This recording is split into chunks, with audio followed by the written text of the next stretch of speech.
여러분, 오늘은 선교 주일입니다. 선교 주일을 우리가 함께 예배를 드리면서 오늘은 특별히 복음에 대해서 깊이 있는 마음을 드리는 시간이 되면 참 좋겠습니다. 여러분, 복음은 기쁜 소식입니다. 복음은 좋은 충고가 아니라 굿 뉴스, 바로 기쁨의 소식입니다. 복음은 우리가 더 나은 사람이 되라라고, 무언가를 반드시 행해야 된다라고 그러한 지침이 아니라, 복음은 하나님이 우리를 사랑하셔서 예수 그리스도를 통하여 우리에게 행하신 기쁨의 소식, 굿 뉴스입니다. 그래서 여러분, 복음을 지칭하는 헬라어는 유앙겔리온입니다. 이 유앙겔리온이라는 단어는 민족의 운명이 걸린 그런 전쟁의 승전보를 전하는 기쁨의 소식입니다. 여러분, 민족과 민족이 전쟁을 할 때 얼마나 애타는 심정으로 기도하고 승리의 소식을 기다리겠습니까? 그런데 승리를 했을 때 우리가 승리했다라고 말하는 것, 이것이 바로 복음의 기쁜 소식입니다. 여러분, 그렇다면 우리는 실제 어떻습니까? 이 복음의 기쁨과 또 감격 속에서 하루하루를 살아가고 있습니까? 안타깝게도 많은 성도님들이 교회 안에서만 복음이 충만한데 교회 밖, 세상 밖으로 나가면 우리가 이 복음의 기쁨을 너무나 잃어버리고 사는 것 같습니다. 그래서 여러분, 한 연구 결과를 보면 복음주의자의 90%가 가족 외에는 복음을 전해본 적이 없다라고 이렇게 이야기를 했어요. 너무나 안타까운 환경입니다. 주중에는 크리스천으로 살지 않는다라는 이야기입니다. 여러분, 그러나 톰 레이너라는 이 목사님은 이 현대 교회에서 정말 중요한 헌신 중에 하나가 열정적인 전도다라는 이런 말을 했습니다. 그러면서 그는 이렇게 말합니다. 전도를 등한시하는 교회는 결국 영적인 사망의 길에 이르게 될 것이다, 이런 말을 했어요. 전도를 등한시하는 교회는 결국 영적인 생명력을 잃고 사망의 길로 들어서게 된다라는 이 톰 레이너 목사님의 지적을 생각해 본다면, 여러분, 우리가 복음을 잘 알고 또 복음의 기쁨과 감격 속에서 주일뿐만 아니라 일상을 크리스천으로 살아내는 것, 이거 매우 큰 의미가 있다라는 생각들을 해보게 됩니다. 여러분, 그러나 실제는 어떻습니까? 우리가 너무나 분주합니다. 바빠요. 정말 복음을 증거할 시간이 없을 정도로 바쁘고 분주한 일상을 살다 봅니다. 그런데 여러분, 실제로 우선순위의 문제가 아닐까라는 생각들을 여기서 해볼 수가 있습니다. 또 무엇입니까? 우리의 무관심이 복음 증거의 장벽이 됩니다. 사탄은 계속해서 우리가 복음에 관심을 갖지 않도록 만듭니다. 그러나 여러분, 이것이 살고 죽는 문제라면 이렇게 무관심해도 되는 것일까요? 또 여러분, 어떻습니까? 우리는 두려움이 있습니다. 거절당할 것에 대한 두려움, 또 누군가를 왠지 번거롭게 만들 것 같은 그런 실증을 당할 것 같은 이 불안 때문에 우리가 복음을 증거하지 않습니다. 그러나 성령의 도우심을 믿는다면 이 두려움도 우리가 넉넉하게 이겨나갈 수 있지 않을까라는 생각이 듭니다. 여러분, 우리는 복음의 증인으로 살아가야 됩니다. 여러분, 사도행전 2장에 성령이 예루살렘의 한 집에 이르렀을 때 그 모두가 다 성령으로 충만한 공동체는 복음의 증인으로 세워졌습니다. 그렇다면 이 시대의 신앙생활하는 우리에게도 성령이 부어졌기 때문에 우리도 복음의 증인으로 살아가는 것은 매우 자연스러운 결과입니다.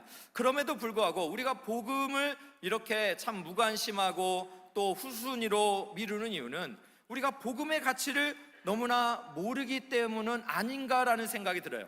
여러분, 오늘 본문의 로마서는 사도 바울이 로마 교회를 향한 쓴 서신이라는 것에 매우 의미가 있습니다. 예수를 믿지 않는 사람들에게 복음을 이야기한 것이 아니라 로마 교회의 성도들이 복음으로 다시 뜨거워지고 복음의 증인으로 다시 살아가기를 원하는 믿음 안에서 쓰여진 하나님의 말씀이라는 거예요. 그렇다면 여러분, 이 복음이 기쁜 소식인 이유가 두 가지가 있는데 이 두 가지를 먼저 살펴보겠습니다. 첫 번째로, 복음은 인간의 죄의 문제를 구원하는 하나님의 능력입니다. 여러분, 복음은 능력입니다. 어떤 능력입니까? 인간의 이 죄의 문제를 구원할 수 있는 하나님의 능력입니다. 여러분, 그래서 오늘 16절을 보면 바울은 복음을 부끄러워하지 않았습니다. 한번 보겠습니다. 내가 복음을 부끄러워하지 아니하노니. 이 복음은 모든 믿는 자에게 구원을 주시는 하나님의 능력이 됨이라. 먼저는 유대인에게요, 그리고 헬라인에게로다. 그렇습니다. 바울은 복음을 부끄러워하지 않았습니다. 오히려 자랑했습니다. 왜 그렇습니까? 이 복음은 인간이 처한 모든 죄의 문제를 구원할 수 있는 하나님의 능력이 되기 때문입니다. 먼저는 유대인이요, 그 다음은 헬라인이로다. 이 말씀에서 예수를 믿는 모든 사람, 이방인까지도 죄의 문제에서 구원을 얻을 수 있는 하나님의 능력이 된다라는 것을 말씀하고 있습니다. 여러분, 그렇습니다. 우리 인류는 이 죄의 문제를 도무지 해결할 방법이 없습니다. 이 땅에 태어나는 모든 사람은 죄로 인해서 마지막 그 결과는 최후의 심판이라는 형벌이 놓여져 있습니다. 이것을 확인해 볼 수 있는 말씀이 히브리서 9장 27절입니다. 한 번 죽는 것은 사람에게 정해진 것이요, 그 후에는 심판이 있으리니. 여러분, 사람은 누구나 죽습니다. 그러나 죽음이 끝이 아니에요. 그 다음에는 예수 그리스도를 믿음으로 반응하지 않았던 사람들에게 기다리고 있는 최후의 심판, 영원한 형벌이 기다리고 있는 것입니다. 그렇기 때문에 하나님께서는 이 문제를 해결하기 위해서 그의 아들 예수님을 이 땅에 보내주셨고, 우리를 대신하여 하나님의 진노를 예수님에게 모두 쏟아내시며 십자가에서 화목 제물이 되게 하셨고, 우리를 죄에서 자유케 하시며 구원시켜 주셨습니다. 여러분, 이것을 확인해 볼 수 있는 말씀은 로마서 8장 1, 2절 말씀입니다. 그러므로 이제 now 아닙니까? 그러므로 이제 그리스도 예수 안에 있는 자에게는 결코 정죄함이 없나니, 이는 그리스도 예수 안에 있는 생명의 성령의 법이 죄와 사망의 법에서 너를 해방하였습니다. 할렐루야. 생명의 성령의 능력이 죄와 사망의 능력으로부터 우리를 해방시켜 주신 줄로 믿습니다. 여러분, 이 말씀을 묵상할 때 저는 이전에 코로나 시대가 생각이 났습니다. 여러분, 코로나 시대를 생각해 보세요. 참 미세먼지 때문에도 굉장히 우울했는데 더 센 코로나가 왔어요. 그러니까 어떤 일이 벌어집니까? 우리가 함께 모여 예배를 드릴 수도 없고, 다락방도 할 수가 없고, 또 무언가 사회활동을 할 수 없는, 심지어 사람들이 죽는 이런 경우들이 생겨났습니다. 사람이 관계 속에서 행복을 누려야 되는데 사람 자체를 두려워했고, 실제로 예배당에서 예배가 금지되는 온라인의 예배를 드려야 되는 그런 환경이 우리에게 주어졌습니다. 여러분, 그때 얼마나 우울했고 얼마나 낙심이 됐는지 모릅니까? 그런데 하나님께서는 과학자들에게 지혜를 주셔서 백신을 개발하게 하셨고, 또 백신을 우리가 또 이렇게 맞게 되면서 이 코로나의 질병으로부터 우리가 해방되어 지금은 이렇게 함께 예배를 드리고 있습니다. 근데 여러분, 우리가 백신을 맞을 때 사람들이 좋은 백신을 맞으려고 매우 노력했어요. 기억나세요? 그 백신 이름들? 화이자냐, 모더나냐. 5, 6년 정도밖에 안 된 이야기입니다. 오래된 이야기 아닙니다. 근데 그때 얼마나 절실했는지요. 그리고 여러분, 한 번 맞는다고 되는 게 아니었어요. 몇 차례를 맞아야 되는데도 또 걸리고 막 이랬어요.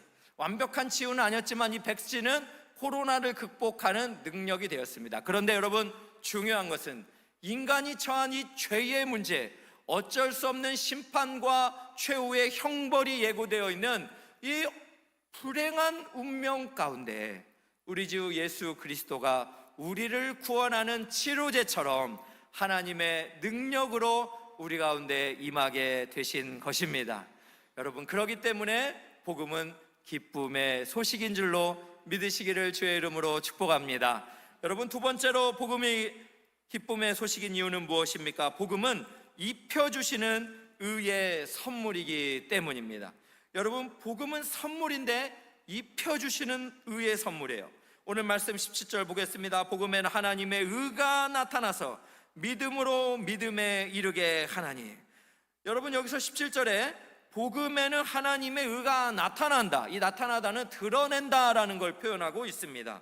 여러분, 복음에는 하나님의 의로움이 드러난다, 밝혀진다는 거예요. 이게 무엇입니까? 인간은 한계가 있다라는 말을 포함하고 있습니다. 여러분, 인간은 의롭지가 않습니다. 인간은 태어날 때부터 죄를 가지고 태어나서 인간의 어떠한 노력으로도 하나님의 절대적인 선, 절대적인 의에 도달할 수가 없습니다. 오히려 인간의 처참한 환경을 로마서 3장 10절은 이렇게 말합니다. 기록된 바 의인은 없나니 하나도 없으며. 본질적으로 인간은 의인이 없습니다. 하나도 없습니다. 시편 14편 3절도 이렇게 말합니다. 다 치우쳐 함께 더러운 자가 되고 선을 행하는 자가 없으니 하나도 없도다. 여러분, 이것이 인간이 처한 운명입니다. 인간은 자기네 의로움으로 도대체 하나님의 의로운 절대 선에 도달할 수가 없는 한계를 가지고 있습니다. 여러분, 이 문제를 누가 해결하셨습니까? 우리 하나님께서 예수 그리스도의 완전한 의로우심을 우리 가운데 내려와 주셔서 예수를 믿는 모든 사람들 가운데 예수 그리스도가 의로움으로 함께 하게 되셨고, 하나님은 우리 자신의 죄인된 모습이 아니라 우리 안에 계신 예수 그리스도의 의로움으로 우리를 의롭다라고 칭해 주셨습니다. 그래서 여러분, 우리가 의롭게 된 것은 우리 인간의 노력으로 얻은 것이 아니라 하늘로부터 덧입혀 주신 하나님의 선물인 줄로 믿으시기를 주의 이름으로 축복합니다. 여러분, 이것을 좀 쉽게 설명을 하면 어느 왕이 너무나 사랑하는 시골에 한 처녀가 있었습니다. 그런데 이 시골의 처녀와 결혼을 하려는데 이 처녀는 이 왕궁에 와서 왕과 함께 그렇게 살 만한 신분도 안 되는 거예요. 뭐 드레스를 얻을 수도 없고 뭐 보석이라든지 아무런 준비를 할 수도 없습니다.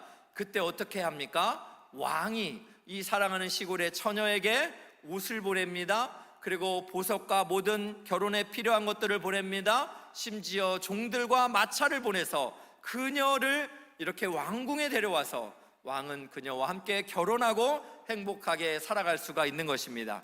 여러분, 이 시골의 처녀는 자기의 어떤 노력으로도 왕궁 안에 살 수 있는 신분의 회복을 할 수가 없습니다. 또 왕궁 안에 살 수 있는 옷도 입을 수 없습니다. 보석도 차릴 수가 없습니다. 그러나 누가? 왕의 사랑 때문에 가능한 것이에요.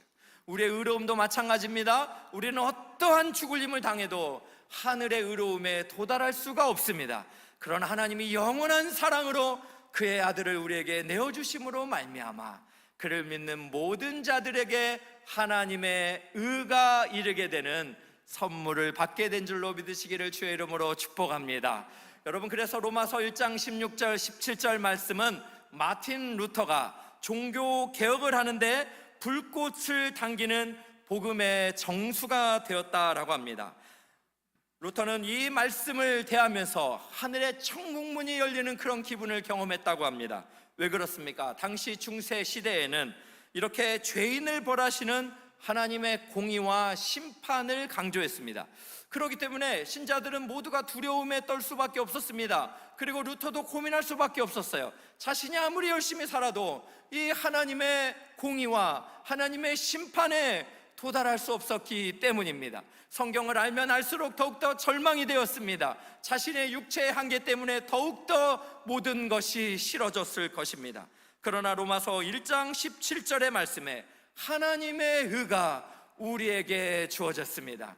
믿음으로 이것을 받는 자들은 의의 선물을 하늘로부터 그렇게 입게 된다라는 것을, 그는 선물이라는 것을 깨닫게 되었습니다. 그래서 이 의는 인간이 노력해서 쟁취하는 의가 아니라 하나님께서 그리스도를 통해 인간에게 입혀주시는 의로움이다라는 것을 발견하게 된 것입니다.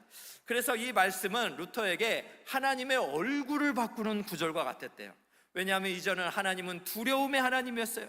심판과 진노 가운데 이렇게 무서움 가운데 살았지만 이 본문을 만나면서 하나님의 의가 우리에게 선물로 주어졌다는 이 감격 속에서 하나님은 자비의 아버지로 재발견하게 되면서 하나님의 얼굴을 바꾼 구절이 되었다라는 것입니다. 여러분, 어떻습니까? 이 하나님의 이 의가 우리에게 선물로 주어졌다는 것, 이 복음이야말로 우리에게 주어진 기쁨의 소식인 줄로 믿으시기를 축복합니다. 여러분, 이 복음이 기쁨의 소식이다라는 것을 여러분 믿으신다면 여러분, 우리가 어떻게 반응해야 될까요? 믿음으로 반응해야 되는 줄로 믿습니다.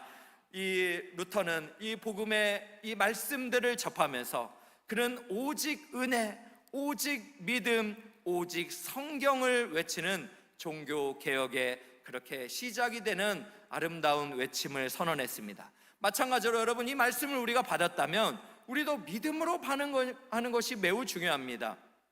사실 오늘 말씀을 잘 보면 16, 17절에 믿음이 얼마나 중요한지 강조를 하고 있어요.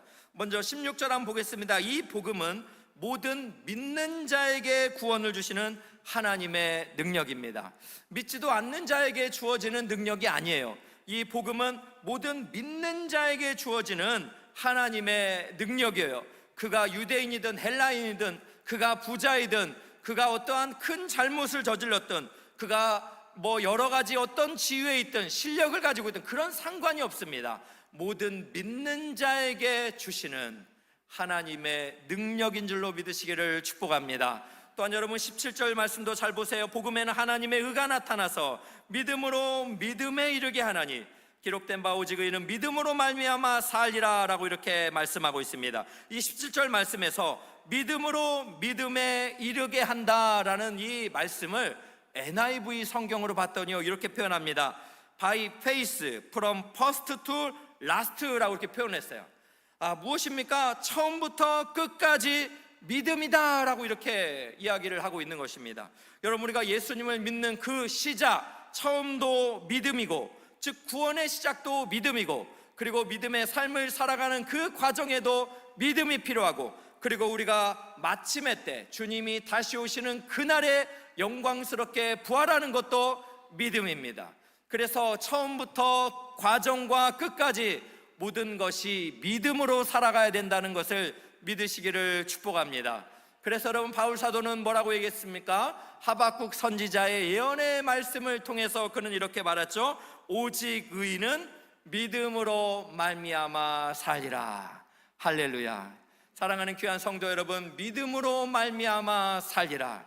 우리의 처음과 과정과 마지막이 믿음으로 말미암아 살아야 된다면 우리의 믿음의 현주소는 도대체 어디에 있는 것입니까? 오늘 예배에 오시는 여러분들은 어떤 마음의 심령으로 하나님 앞에 예배하러 나오셨습니까? 복음이 정말 기쁨의 소식입니까? 복음이 우리를 구원하며 우리를 살리는 하나님의 능력입니까? 복음이 하늘로부터 우리에게 임하는 덧입혀지는 의의 선물입니까? 여러분이 아름다운 복음의 소식을 들었다면 우리가 믿음으로 반응하며 하나님 앞에 영광을 돌리시기를 주의 이름으로 축복합니다. 이 은혜의 복음에 감격스러웠던 바울은 사도행전 20장 24절에 그는 이렇게 고백합니다. 내가 달려갈 길과 주 예수께 받은 사명 곧 하나님의 은혜의 복음을, 하나님의 은혜의 복음을 증언하는 일을 마치려 하면은 나의 생명을 조금도 귀한 것으로 여기지 아니하노라. 사랑하는 성도 여러분, 은혜의 복음을 믿고 또 그 복음을 증언하는 일에 바울 사도처럼 쓰임 받으시기를 주의 이름으로 축복합니다. 여러분, 이렇게 믿음의 이 반응이 얼마나 중요한가라는 것을, 또 복음의 증인이 얼마나 중요한 것인가를 생각해 볼 때 제가 한 광고 문구를 보고 참 감사가 되었습니다. 한 광고판에 이렇게 간판이 있었어요. 한번 보여주실까요? 굿, 그러니까 참 좋은 것에서 갓을 빼면 0이 됩니다. 수학이에요. 네, 굿에서 갓을 빼면 0이 되는 거예요. 아무것도 아니라는 거예요. 근데 반대로 아무것도 아닌 0인 인생에가, 즉 하나님 예수 그리스도가 임하면 어떻게 됩니까? 굿된 인생, 좋은 인생이 되는 줄로 믿으시기를 축복합니다. 여러분, 우리가 아무것도 아닌 삶이라도 하나님이 우리 안에 함께 하시면 우리 안에 굿, 복된 소식이, 또 기쁨과 감사가 넘쳐나게 될 줄로 믿습니다. 여러분, 그래서 우리는 이 절망적인 영의 환경에 하나님을 믿기 때문에 믿음으로 도전하고 모험하며 나아가야 합니다. 히브리서 11장을 보더라도 믿음장입니다. 믿음으로 승리한 우리 믿음의 영웅들이 나오고 있습니다. 여러분, 또 참 한국에 왔던 최초의 선교사 언더우드가 참 이 조선 땅을 보면서 그렇게 하나님을 바라보며 기도해왔던 그 기도의 전문을 보더라도 여러분, 믿음의 반응입니다. 그래서 여러분, 우리는 어떤 환경에서든 믿음으로 반응을 해야 돼요. 그래서 존 파이퍼 목사님은 이렇게 말했습니다. 그리스도의 삶은 모험으로의 부름이다. 모험의 삶을 살든지 삶을 허비하든지 둘 중에 하나다, 이런 말을 했어요. 그리스도의 삶은 믿음으로 걷는 모험의 부르심이라는 거예요. 그래서 둘 중에 하나입니다. 모험의 삶을 살든지 아니면 삶이 허비하시든지. 여러분은 어떤 삶을 선택하시겠습니까? 오늘 저는 설교의 제목을 복음을 품고 교회 밖으로 세상 속으로라고 이렇게 제목을 정해봤습니다. 여러분, 우리가 세상 가운데 여러 가지 탈종교화 시대고 또 반기독교 정서가 깔려져 있는 이 문화나 할지라도, 기독교 혐오라는 단어가 이렇게 일어난다 할지라도 복음에 대한 우리가 믿음을 가지고 있다면 복음을 품고 교회 밖으로 세상 속으로 달려갈 수 있는 여러분 모두가 되기를 주의 이름으로 축복합니다. 여러분, 말씀을 묵상하다 보니까 저도 참 이 대학 시절에 캠퍼스 복음화, 민족 복음화를 가슴 뛰게 외쳤던 때가 있습니다. 그때 선교단체에서 우리가 목요일 점심이 되면 1시가 되면 이 학생 식당 앞에 이렇게 많은 우리 청년들이 모였어요. 그러면서 우리가 구호를 외친 게 있습니다. 그 구호가 한 선교단체의 구호인데요, 이렇게 외쳤습니다. 민족의 가슴마다 피 묻은 그리스도를 심어 이 땅에 푸르고 푸른 그리스도의 계절이 오게 하자. 여기서 끝나는 게 아니에요. 누가 하면 내가, 언제 하면 지금, 왜 하면 예수 그리스도 하고 이렇게 박수로 영광을 돌렸습니다.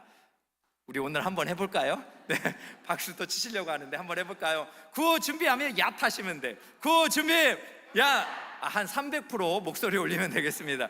네, 우리가 복음을 품고 나가는 거예요. 구호 준비, 야! 함께 읽습니다. 시작! 민족의 가슴마다 피 묻은 그리스도를 심어 이 땅에 푸르고 푸른 그리스도의 계절이 오게 하자.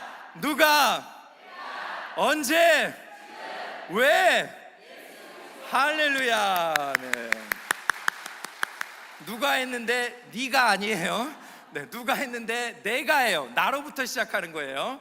네, 여러분, 이렇게 우리가 복음을 품고 나아갈 수 있기를 축복합니다. 저는 오늘 설교를 마무리하면서 제가 최근에 참 우리 초등부에 있는 한 초등학교 6학년 아이가 참 학교에서 숙제를 내줬나 봐요. 감상문을 써오라고 했는데 부모님과 함께 신의 악단이라는 영화, 네, 북한에서 또 복음으로 찬양하는 그런 내용들이죠. 그 영화를 보고 와서 그가 이 담임 선생님에게 편지를 썼어요.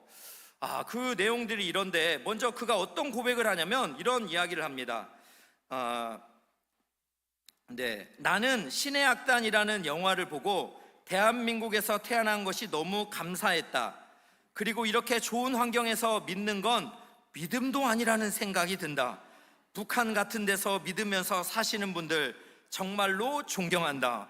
와, 이 어린 초등학교 6학년의 진심 아닙니까? 그러면서 이제 담임 선생님에게 편지를 쓰는 거예요. 네, 사진을 한번 보여주시기 바랍니다. 선생님, 저는 누구누구예요. 선생님도 하나님 믿어보시는 것은 어떠실까요? 쓸모없는 일이라고 생각될 수 있지만 언젠가 선생님 앞에 하나님이 나타나시고 선생님을 사랑해 주신다는 걸 아실 거예요. 광야는 자신의 힘든 일을 말해요. 선생님에게도 광야가 있을 거예요. 그때 기댈 건 오직 하나님밖에 없어요. 살다 보면 하나님을 원망할 때도 올 거예요. 하지만 그건 선생님을 이 세상으로부터 구원하시기 위한 하나님의 단계예요. 선생님, 나중에 선생님은 그러기 잘하셨다는 생각이 들 거예요. 항상 감사하며 하나님 앞에서 항상 승리하시길 기도하겠습니다. 추신, 그리고 이 영화 꼭 한번 보세요. 네. 여러분, 우리 엘사랑교회 초등부 아이의 실력이 이 정도라면 여러분 얼마나 감동적입니까? 여러분, 오늘은 우리가 선교주일로 예배를 드리고 있습니다. 우리가 선교주일을 예배하면서 저는 감격이 됩니다. 우리 선교부가 2022년 교회 설립과 함께 이 복음을 전하는 일에, 지경을 확장하는 일에 최선을 다했습니다. 그래서 우리가 현재는 기독교 기관을 포함해서 또 세계의 미래 자립교회와 해외 6곳의 선교사님들을 후원하고 기도하며 동역하고 있습니다.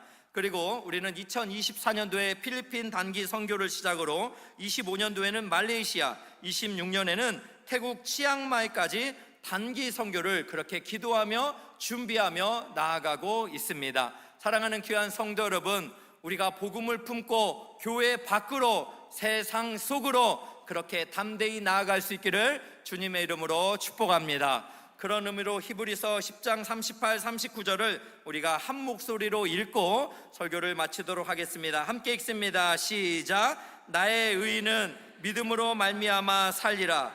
또한 뒤로 물러가면 내 마음이 그를 기뻐하지 아니하리라 하셨느니라. 우리는 뒤로 물러가 멸망하는 자가 아니요 오직 영혼을 구원함에 이르는 믿음을 가진 자니라. 할렐루야.